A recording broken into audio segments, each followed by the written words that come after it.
The Sega Genesis may have started the 16-bit wars, but this console tended to finish it. I am the Game Collector, and this is Second Opinion Games, and today I look at my top 10 Super Nintendo games.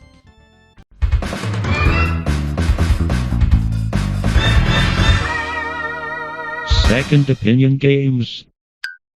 Number 10, Mega Man X. I remember when I picked this out from Electronics Boutique back in the day. Rarely did I ever buy a full price game. Usually I ended up sorting through the bargain bin, and I wondered if this was really worth the price of 3 bargain bin games. And it absolutely was. The more time I sunk into the game, the more I absolutely loved it. I loved picking my bosses in any order I wanted to, even though I usually picked the Chill Penguin first, because then I could go after Spark Mandrill and just totally decimate him, and then I realized that the levels dynamically change depending on which order you defeated the levels in. So taking out Spark Mandrill might cut off the power to other levels in the game, or maybe even killing Chill Penguin might freeze over the super hot level, and it just made the whole thing easier. And then I started exploring every nook and cranny of the game, and just when I think I figured out every little secret here, well then I find out about a Hadouken super weapon that you could only get after finding everything in the game. This thing is amazing. From start to finish, you're going to have a great time with Mega Man X, and it probably goes down as the very best Mega Man game of all times. As for Mega Man X 2 and 3, well, I should really get around to playing that. Number 9, Firepower 2000. At the time, I really wasn't that invested in shoot-em-ups, and I thought this was a kind of generic one in a Jeep, driving around, shooting in nearly any direction, and taking out your foes.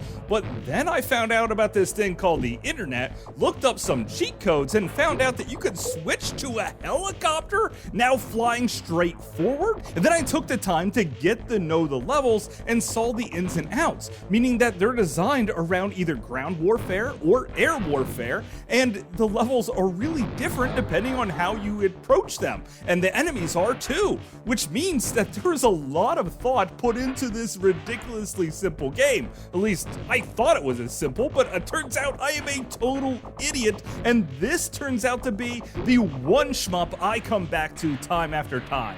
Even if it is ridiculously difficult and I completely suck at it, I always throw it in when I have a fix for a helicopter or a Jeep.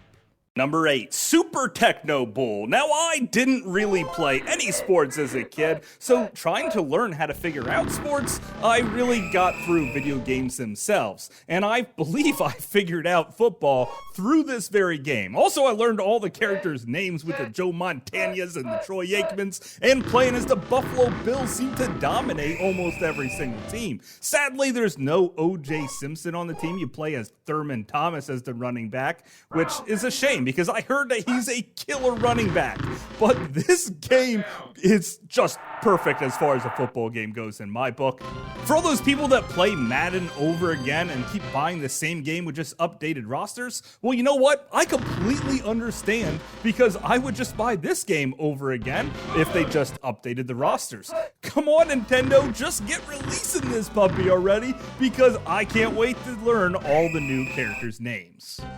Number 7, Mortal Kombat 3. No, not Ultimate Mortal Kombat 3. That game is filled with glitches, and they removed Shiva. Sure, they added a couple characters, but what's the point of even playing them if they don't have all of their fatalities intact? No, instead, play Mortal Kombat 3 and unlock all of the great cheats. If you'd rather be playing Mortal Kombat 2, well, you know what? You can just put in those cheat codes and turn off combos, and then it plays like Mortal Kombat 2 with a run button. Or just turn off the run also. It does throw off the balancing of the game, but the graphics are great, the characters are remarkably balanced, and if you don't think so, well then you haven't taken the time to learn the game inside and out like I have. Mortal Kombat 1 and 2 are very unbalanced. Mortal Kombat 3 is a total work of art. At least until they came along and started making Ultimate Mortal Kombat, and then they started making 3D ones and completely ruined the franchise for me. Mortal Kombat 3 is a game that I will return to every single time, even if the computer does cheat like a bunch of crapping jerks. Number 6, Castlevania. Yeah, it was a no-brainer it would end up on the list. Konami really outdid themselves with Super Castlevania 4. It's what I always thought anyway, until I played Castlevania Dracula X, where the graphics were improved even though in a more cartoony art style, and the music was even better than Super Castlevania 4, a game that had darn near perfect music as far as I'm concerned also. Now, you don't have the multi-directional whip, which means your items actually matter. And if you're in a pinch, you could use the item crash to unleash your fury upon your enemies. Also, this game is like really hard, so you really have to take the time to learn it inside and out. And the thing I love about the most is the backflip. Learning how to use the backflip to get out of certain areas or maybe climb heights a bit faster than normal is crucial to beating this game. And when you get to the end boss and see Dracula in a thong, that's something else altogether. Yeah, believe it or not, I think Castlevania Dracula X is the best Castlevania game for the Super Nintendo, at the very least.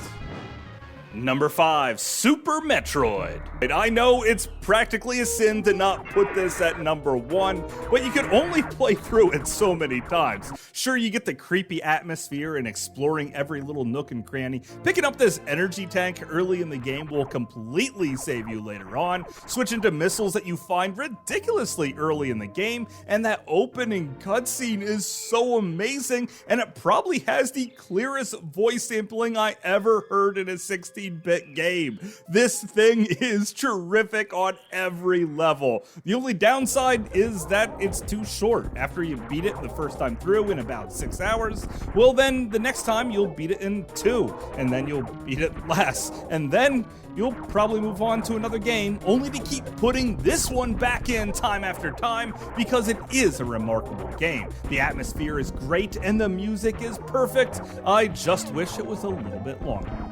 Number 4, Super Mario Kart. You know, I didn't have an SNES at launch, even though I really wanted one. I just couldn't afford it myself because I was a little kid. It wasn't till I borrowed a Super Nintendo from a friend who had Mario Kart before I sat down with my brother and got him to fall in love with one of the greatest racing franchises of all times.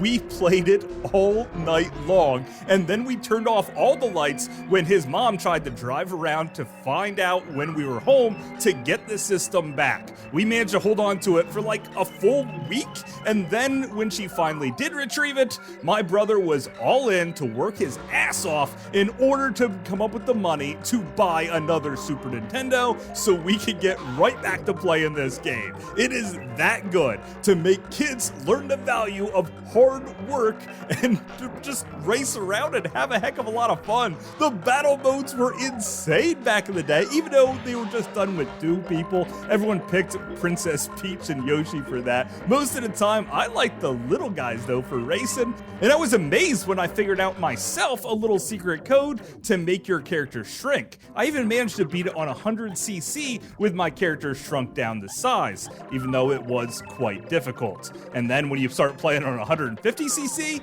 it opens up a whole new level of gameplay. Number 3, Super Punch-Out! Now, I was hoping for Mike Tyson to be in the game, but I think he was in prison for some pretty bad stuff. But I was still not let down when I got to re-experience the same characters that I KO'd in Mike Tyson's Punch-Out on the NES, only this time they look bigger and meaner. Seriously, the sprites here are freaking huge. Learning their patterns in this essential puzzle game was key to destroying your way through all your opponents. You got to feel the punches really hard, and when you started winning, you felt like a total boss. Playing this game now on a flat screen TV, my timing is all off, which means I probably should take the time to relearn the whole game again, or maybe I should just keep my CRT hooked up at all times because I'm gonna come back to this game quite freaking often, and it just goes down as the hardest, most power-punching game I could ever imagine. It's one that I come back to every time, and I always thought that I was kind of the boss about it until I turned on the internet and found people speedrunning it blindfold much better than I could ever do. So I guess now it makes me feel really inadequate, but you know what? It doesn't mean I'm not going to have a good time with it. Number 2, Super Mario World with Super Mario All-Stars. Did you guys know that they made a game all in one? Well, you guys did if you found this channel, because nothing gets past you. But for everyone else, they were missing out on an ultimate Super Nintendo experience. You had an adequate version of Super Mario Bros. 1, cleaned up with a little bit of parallax scrolling. Honestly, I'd rather play the old 8-bit version on my Nintendo. However, it did have the best version of Super Mario Bros. 2. It also had the lost levels that you could play here in North America for the first time. Again, I wish it was in the 8-bit version, and also the best way to play Super Mario Bros. 3. And it was just a great and perfect game. Super Mario World was also here, only this time they gave Luigi a couple of his own little animations, sliding on his butt down hills or spitting out fireballs. And this is the ultimate Mario experience for all times, at least until they made Super Mario Maker and then completely destroyed my love of Mario, because I played so many crappy levels that little 6-year-olds made that were really difficult. I really can't stand to play Mario ever again.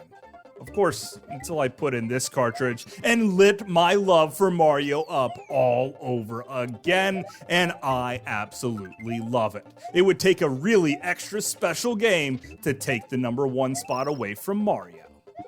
Number 1, Contra 3: The Alien Wars. I know I bashed on Super Metroid for being too short, so how come my number 1 pick can be beaten in 20 minutes? Well, how about the near infinite replayability? It's not the fact that you don't see it all the first time, it's the fact that you just want to keep playing it again and again. It is the ultimate fun factor video game for anyone. There is a little bit of trial and error here, because you could try out the different weapons at your disposal. The laser actually feels like it has a full use, at least on these overhead levels, which were really cool at the time, but they aged quite poorly. However, I think they just more emphasize the awesomeness of the regular side-scrolling levels and the variety that they actually have. Man, this is the epic, most ultimate Contra experience in my entire life, and I don't think any Contra game will ever overtake it. And it also has one of the best musical transitions I ever heard.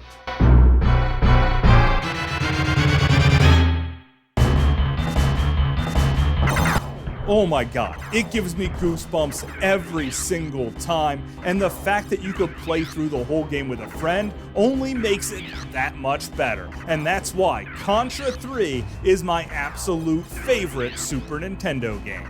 But of course, that's just my opinion. Thanks for watching.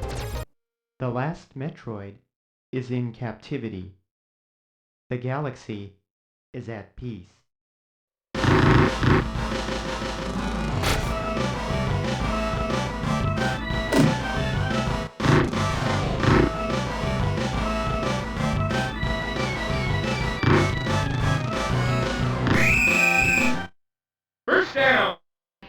Hopefully you guys enjoyed this video. I had a great time making it, because the Super Nintendo really is one of my favorite consoles of all times.